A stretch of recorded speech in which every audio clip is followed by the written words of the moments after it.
Сәлем достар, сіздермен Еркетай арнасы. Арнамызға тіркеліп, лүпіл басып, қолдау көрсетіп қойыңыздар. Ақылды қыз. Бір атақты бай қайтыс болып, артында аса көрікті, ақылды жалғыз қызы мен мыңғырған малы қалады. Қыздың сұлулығы мен бай жасауына қызыққан небір бай манап пен би болыстар өзара таласып, қыз ауылына құдалыққа келіп, апталап айлап жатып алады.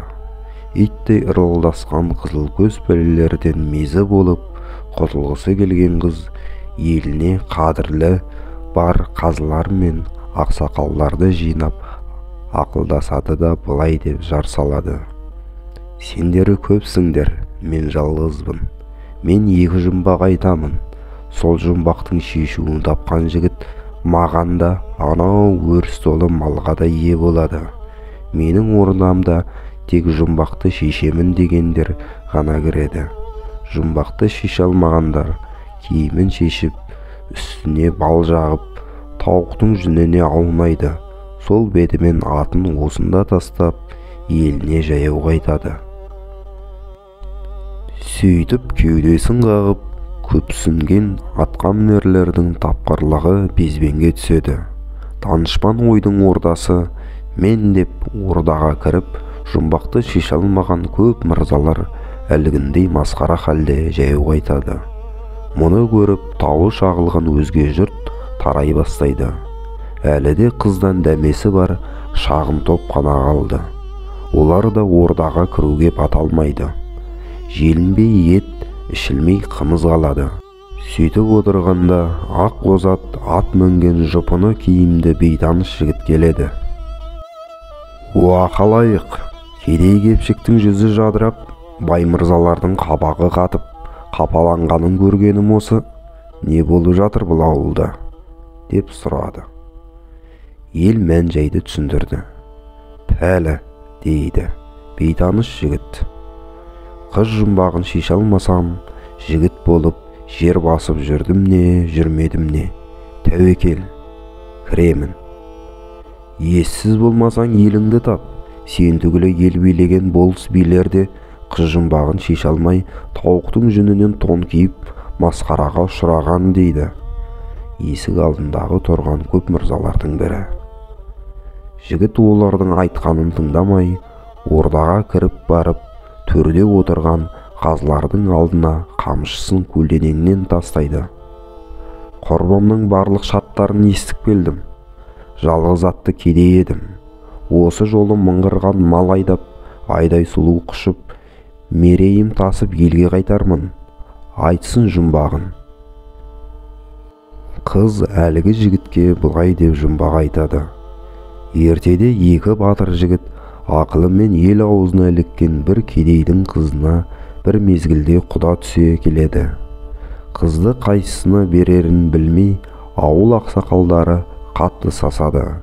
Біріне берсе, екіншісі ерегесіп, екі ел арасында дау жанжал туады.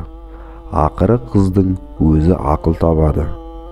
Қыз екі жігітке, екеуің де екі елдің бетке ұстар азаматсыңдар. Біріңнен біріңді кем көрмеймін. Бірің боз ат, бірің торы ат мініп келген екенсіңдер. Қайсың болсаң да бақтарыңнан көр. Сонау көрінген Қарауыл төбеге барыңдар да осы жерге дейін жарысыңдар. Осы жарыста кімнің аты қалып келсе, мен соның етегінен ұстаймын, дейді. Екі жігіт қыздың қулығын Қарауыл төбеге барғанда бірақ біледі. Ал жібердік, ал кеттік дескенмен екеуі де тұрған орындарынан қозғалмайды. Қыз уәдесі бойынша кімнің аты қалып келсе, соның етегінен ұстамақ.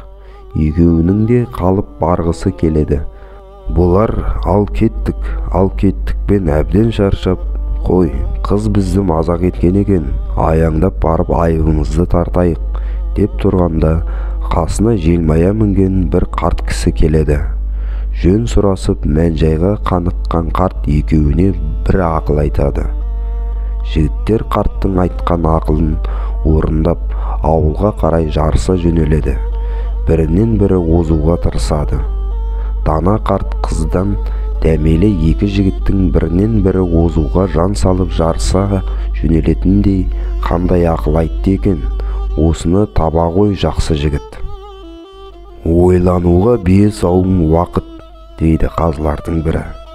Жігіт аз кем ойланып отырды да былай деп жауап береді. Екеуі де ақмақ екен. Дана қарт оларға аттарыңды ауыстырып мін деп ақыл айтты. Қыз басында қайсысының аты қалып келсе, соған тиемін деді ғой. Ендеше қайсысы болса да бақталасының астындағы өз атын қалдыру үшін ананың атын оздыруға күш салатыны белгілі. Дұрыс, дәл таптың, дейді қазылар.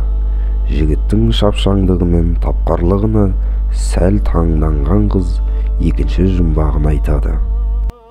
Ертеде бір өлкені жайлаған 40 байдың ғажайып сұлу 40 қызы болыпты. Олардың әрқайсысы іштей мен бәрінен сұлумын, ақылдымын, аруға тән нәзіктік менің ғана бойымнан табылады деп ойлайды екен. Біріне біреу құда түскелі жатыр дегенді естісе, қалғандары бір түнде барып күйеу жігітті өлтіріп кетеді екен. Күндердің күнінде сол 40 қыз өзара келісіп, барса келмес деген аралға барып, құлан аулап көңіл көтермекші болады. Олар аралға келген мейлі жас, мейлі кәрі болсын, еркек кіндік өлтіріледі деп жариялайды. Қанша уақыт өткенін кім білсін, бір күні балықшы жігіт қайығымен дауылдан ығып аралдың жағалауына шығып қалады. Бақытсыз бейбақты аң аулап жүрген қыздар ұстап алады. Өлер алдындағы соңғы тілегіңді айт, дейді қыздар. Қазір біреуіміздің қылшымызбен басың алынады. Сонда жігіт соңғы жалғыз тілегін айтқан екен.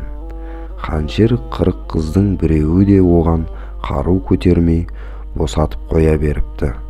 Аралға келсе өз әкемізді де өлтіреміз деп серттескен қыздарға тоқтау салған қандай тілек екен?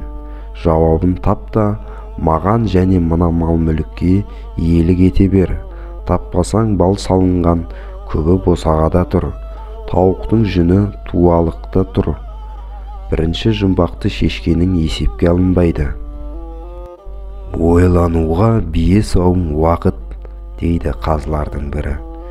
Жігіт аз кем ойланып отырды да былай деп жауап береді. Ақыл ажалды да жеңеді. Ақылды жігіт қылышын жалаңдатқан 40 қызға менің басымды осы тұрған 40-ның ішіндегі ең ажарсыз бен ең ақылсыз сорлымын, күнәға батқан көргенсізбін дегенің кес, дейді. Әрине бұдан кейін іште бақталасып бір-бірін атарға оғы болмай жүрген қыздардың ешқайсысының да алға шыға қоймағаны белгілі. Дұрыс, дәл таптың, деседі қазылар.